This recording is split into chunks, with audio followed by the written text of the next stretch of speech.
On savait que ça allait être difficile, mais je pense qu'on ne savait pas à quel point. On n'a pas été épargné. Dès la troisième étape, abandon pour un délaminage de fond de coque. Voilà, donc ça c'était dur parce que c'était notre étape. C'était l'étape que, en tout cas, moi et l'équipage, on voulait absolument faire. On a fait une réparation express pour essayer de rejoindre les autres équipages au Brésil, à Itajaí. Donc nous, on a coupé court en direct en traversant l'océan Atlantique pendant qu'eux, ils ont fait le tour de l'Antarctique. Et voilà, et là, on est reparti avec les crocs de Itajaí au Brésil, avec l'équipe à 100%.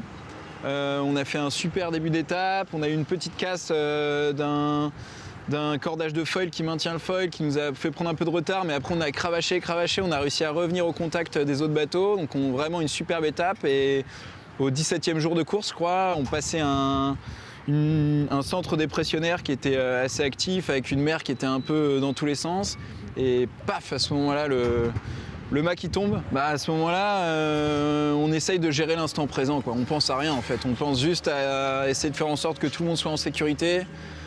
Parce que c'est chaud, les vagues elles sont grosses, elles arrivent par l'arrière du bateau, elles remplissent le bateau.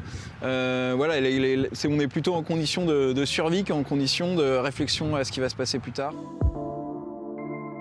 On est rentré dans une phase où il a fallu réfléchir, trouver des solutions, savoir si on allait pouvoir revenir, comment, est-ce qu'on a les moyens de le faire, est-ce qu'on est capable de le faire techniquement, voilà, il y a tout plein d'éléments qui rentrent en jeu. Je pense qu'on a résolu 90% de nos problèmes. Après, il y a aussi tout simplement la faisabilité financière. Nous, on est déjà énormément soutenus par nos partenaires, par GUI Environnement, qui déjà nous soutient énormément depuis le début de la course, etc.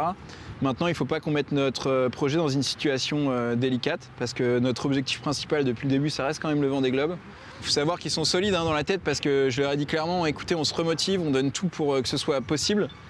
Mais je leur ai rien promis, c'est-à-dire je leur ai dit, là après il y a des décisions qui sont plus de notre ressort.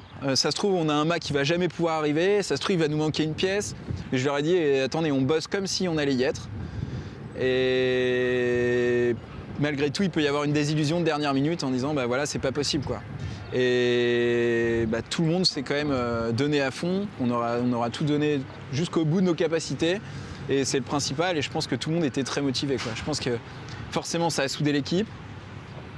Faut savoir qu'on vit un défi humain qui est quand même compliqué. On passe 7 mois tous ensemble, on est plus de 20 personnes autour du monde, avec des fois des visions différentes, des fois il y a des clashs, des fois. Mais au fond de ça, je pense que le noyau dur de notre équipe, il reste malgré tout hyper soudé, quoi.